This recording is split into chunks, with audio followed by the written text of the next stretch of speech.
जय बोलो भगवान राम की जय बोलो।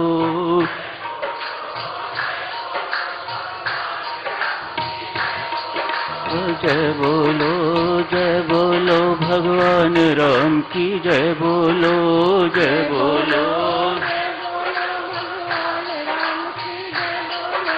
जय बोलो जय बोलो भगवान राम की जय बोलो। जय बोलो जय बोलो जय बोलो भगवान राम की जय बोलो। जय बोलो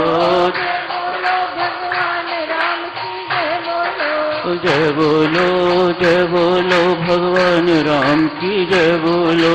जय बोलो भगवान राम की जय बोलो भगवान राम की जय बोलो।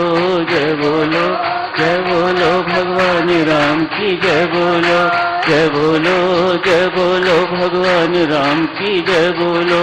जय बोलो भगवान राम की जय बोलो भगवान राम की जय बोलो। जय बोलो भगवान राम की जय बोलो।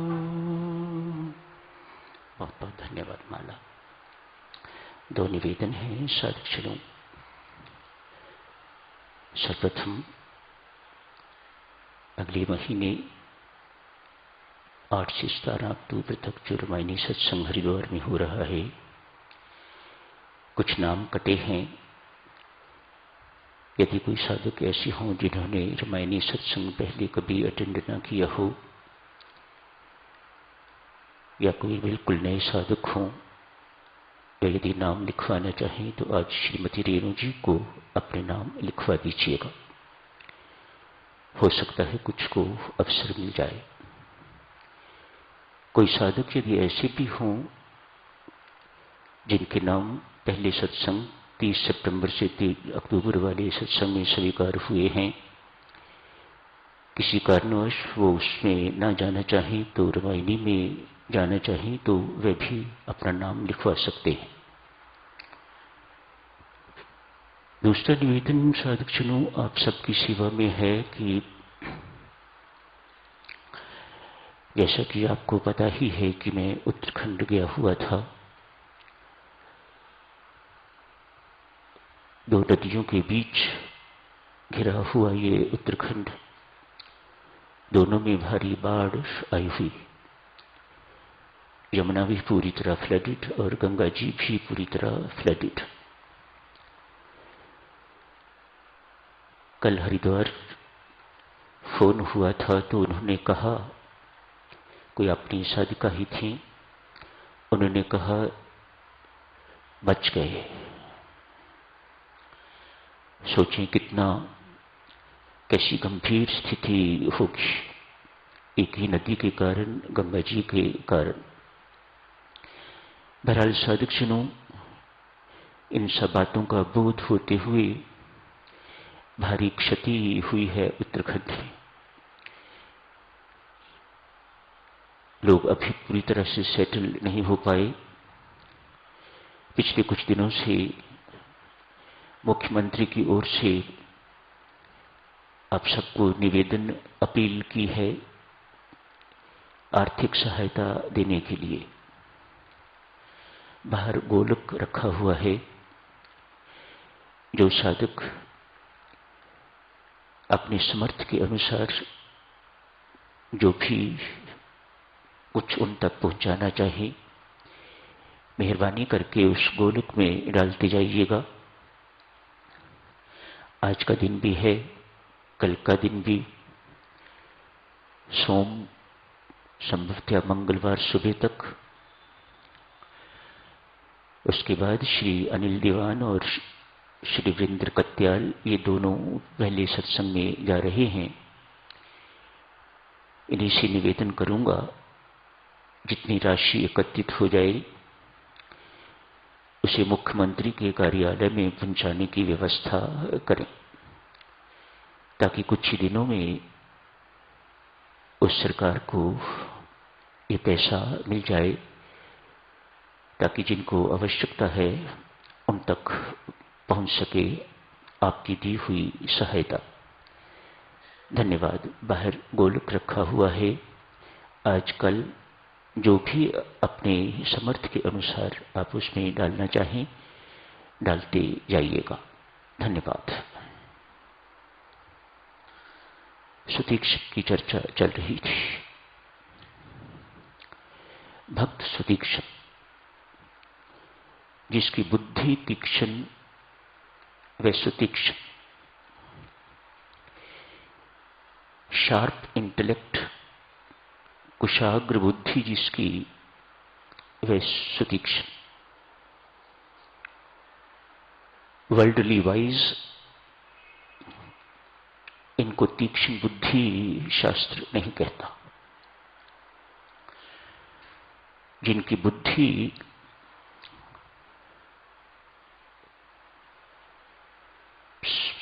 सब प्रकार से परमात्मा की ओर जुड़ी हुई है, मुड़ी हुई है, उनकी बुद्धि को कुशाग्र बुद्धि कहा जाता है। ऐसे भक्त को, ऐसे साधक को सुतीक्ष्ण कहा जाता है।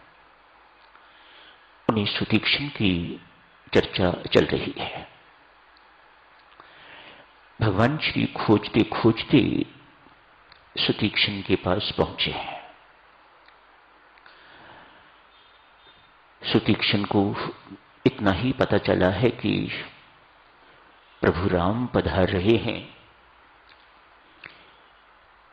इससे अधिक खुशी का समाचार और क्या हो सकता है। सुतीक्ष्ण इस सूचना को पाकर तो उन्मत्त हो गए हुए हैं। कभी आगे जाते हैं, कभी पीछे, कभी इधर कभी उधर, कभी हंस रहे हैं, कभी रो रहे हैं, कभी नाच रहे हैं, कभी कूद रहे हैं।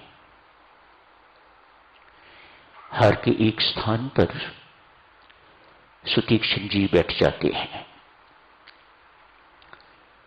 प्रभु छिप के ये सब दृश्य देख रहे हैं, उनकी उन्मत्तता को, उनकी मस्ती को भगवान देख रहे हैं और अपार हर्षित हो रहे हैं। ध्यानस्थ सुतीक्ष्ण, समाधिस्थ सुतीक्ष्ण अंतर्मुखी हुआ है। भीतर आसीन भगवान के दर्शन कर रहा है। उनके दर्शन कर करके निहाल हो रहा है। अतएव अपनी आंख खोलना नहीं चाहता। आंख खोलने पर तो संसार दिखता है और वह भगवान देख रहे हैं।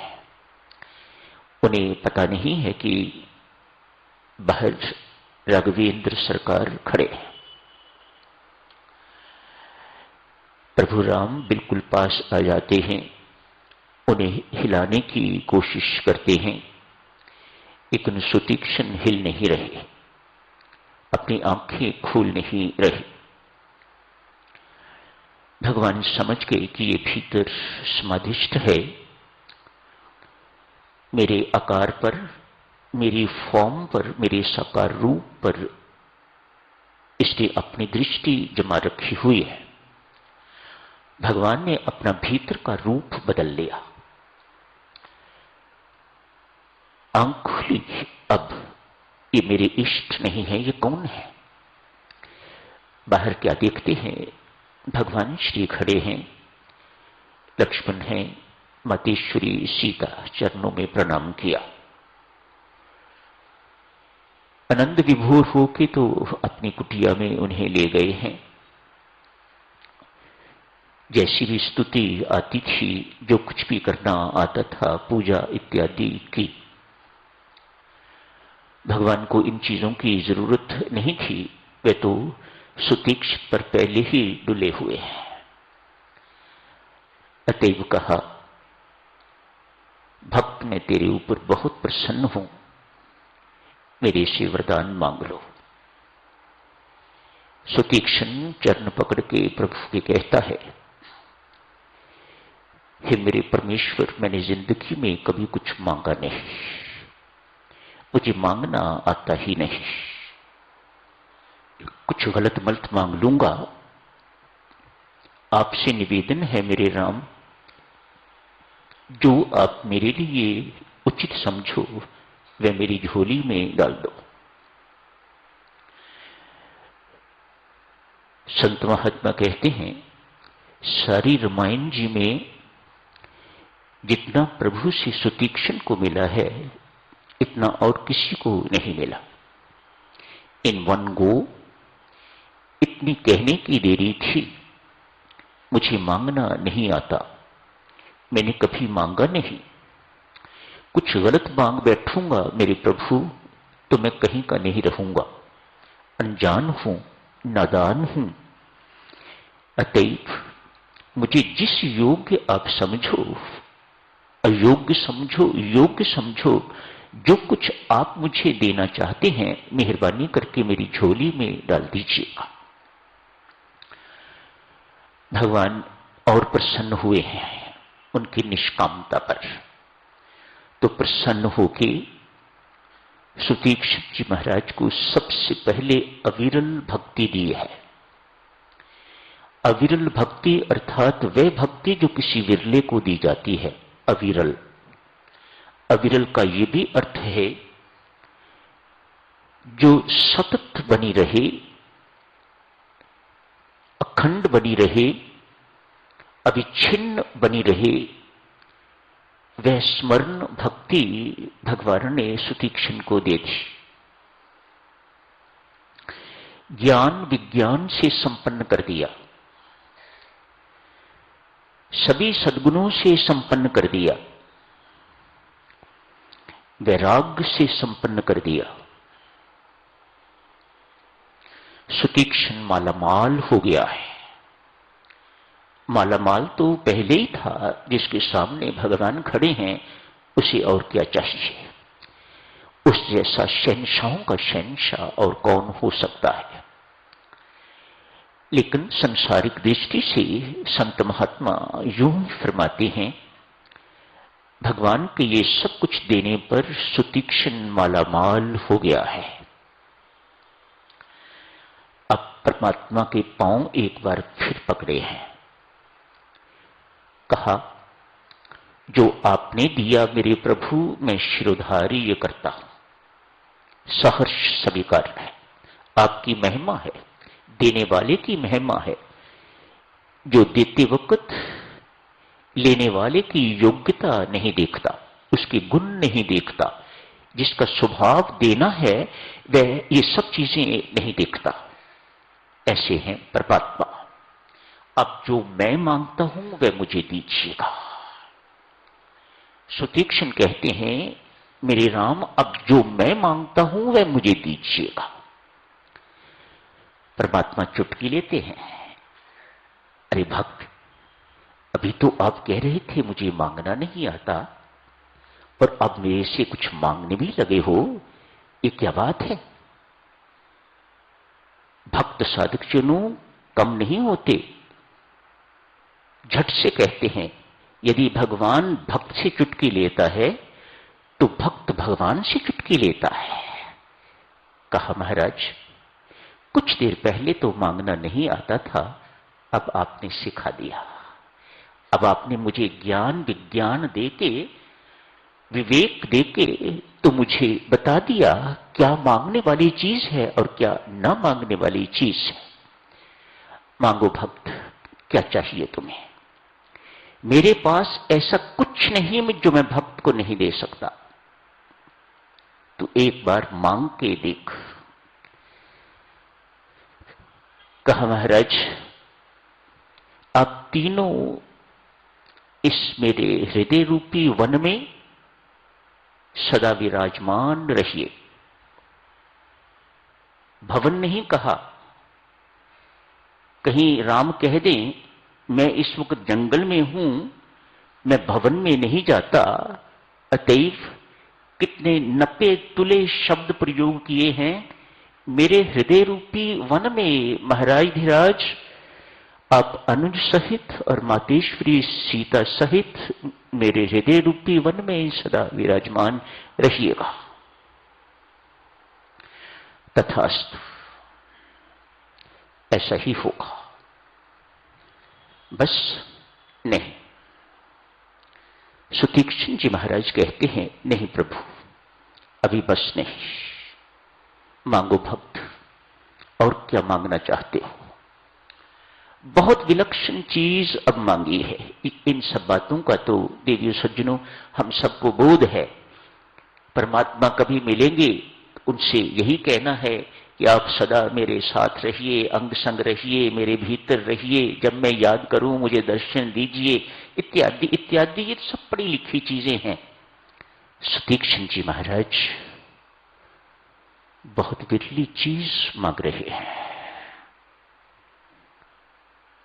रामायण जी में दो ही सेवक ऐसे हैं, एक हनुमान जी एवं दूसरे सुतीक्ष्ण जी महाराज, जिन्होंने प्रभु से ये मांगा, हे देवादिदेव, ये हमारा अभिमान कभी नष्ट ना हो कि आप हमारे स्वामी हैं और मैं आपका सेवक।